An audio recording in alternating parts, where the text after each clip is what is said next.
All right. In an effort to get good karma for this talk, I put $50 underneath one of your chairs. So, nah, I'm joking. I didn't actually do that. I'm sorry. All right.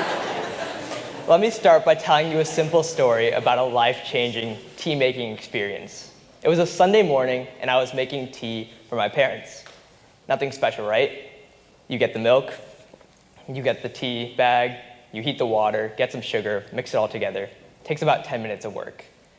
For me, though, it was an ordeal. For not only had I never made tea before, but this was the most significant thing I'd done in the kitchen in my 15 years of existence. So there I was, tea connoisseur Mahir, making my parents the elixir of life. I felt like Harry Potter casting his first spell. I expected nothing but the utmost gratitude as I proceeded to bestow my creation to my mother. But no, there she was, my mother, seated comfortably on the couch, who took my tea and continued reading. Honestly, it was pretty disrespectful. I was essentially a barista at this point, and I thought to myself, wow, this lady didn't even thank me. You're welcome, I fired back, ready to get schooled about good manners. My mom said something profound that morning, something that has transformed my perspective on my actions. She said, "Beta, the endearing Indian term to scold your child, you didn't do anything. Farmers in Africa planted the tea. Lipton packaged it and brought it over to Whole Foods, where I went and picked it up." And as painful as it was to accept that my 10-minute ordeal was really worth nothing, it was simply true. Millions of people and hundreds and thousands of little moving parts had come together to get that tea to me, those ingredients to me, that when you look at it, it seemed as though I didn't do anything. Yet I was still unconvinced that I couldn't take credit for at least being a little part of the tea-making ceremony. And thus, two reasons prompted me to research what my mother said. One, I'm a nerd. And two, I am confident that I made that tea. So it took me 3 months to internalize what she said until I finally found my answer in the theory of karma. And this theory is not the one you might see propagated in pop culture. Often we see things like people cutting off other people in traffic and immediately getting a ticket, or people living their life with the idea that karma is a positive state that they want to be in. The popular notion of karma is that a person does something good or bad and is faced with the negative or positive ramifications of the morality of those actions based on the morality of them. And before studying the true theory of karma, I held this view as well. But today I'm here to tell you, one, why this view is only partially correct, two, the true theory behind karma, and three, what this means for our everyday lives. I know this may be a lot, so just bear with me. All right, so I soon learned that this was a frequent misconception, and that while this side of karma does exist based on the morality of our actions, there's an entirely different side that has nothing to do with our actions. You see, humans are in their happiest state when they're acting for other people. And when we're in this state of acting for other people and are not looking to get anything out of it, but rather are so indistinguishable from the act itself that we become the act, this state can be characterized as flow by researcher Mihaly Csikszentmihalyi. So when we're in this flow, that's when we're helping others without any thought. And karma is created when we disrupt this flow.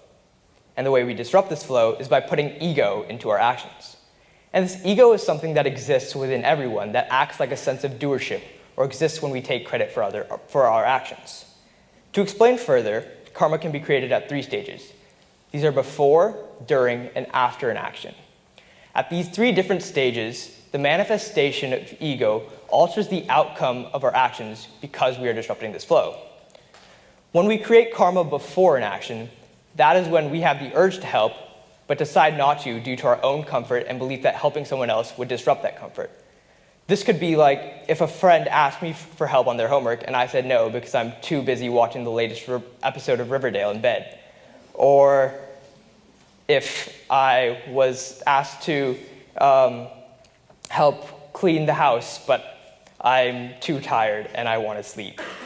So when we disrupt this urge to help, we create karma. Now, if someone were to ask me to help them move furniture, and I asked for something in return, that would be the second way in which we create karma. That is when we want to help, and we decide to help, but we put our own selfish needs into the action.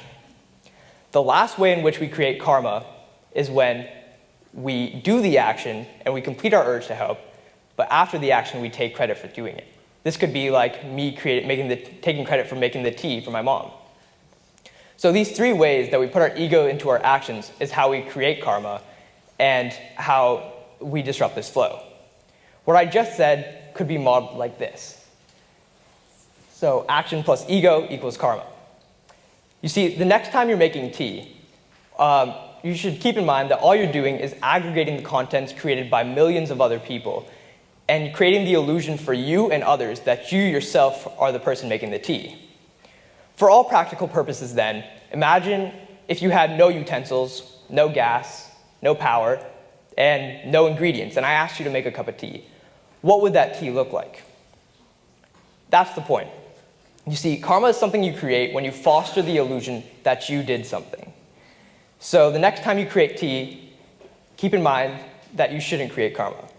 And we often live in a state where we're looking for what others can do for us versus what we can do for others. And this is what leads to the creation of karma a majority of the time. So how do we shift our minds from one where we're looking at what others can do for us to one where we're looking at what we can do for others? The answer for this lies in gratitude. When we have gratefulness for the opportunities and privileges that we are given, we are able to reduce the amount of karma that we create or completely negate it altogether, making the equation turn into something more like this.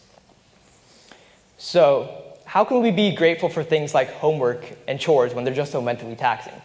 Simply changing our mindset from, I have to do this, to, I get to do this, allows for us to act without the creation of karma. Now, creating karma isn't something that we would consider bad, as it's not something that we would consider morally wrong. The only problem with creating karma is that we're removing ourselves from the state from which we are the happiest. So on that fateful Sunday morning, as I was chatting with my mom, I learned that while helping others is good, when we lack gratitude, it is to our own detriment. And as I was that unloved barista, little did I know that I would be here today talking to you about my journey. So thank you all for surviving my tea ordeal, and thank you, Mom, for not saying thank you and instead teaching me this profound lesson.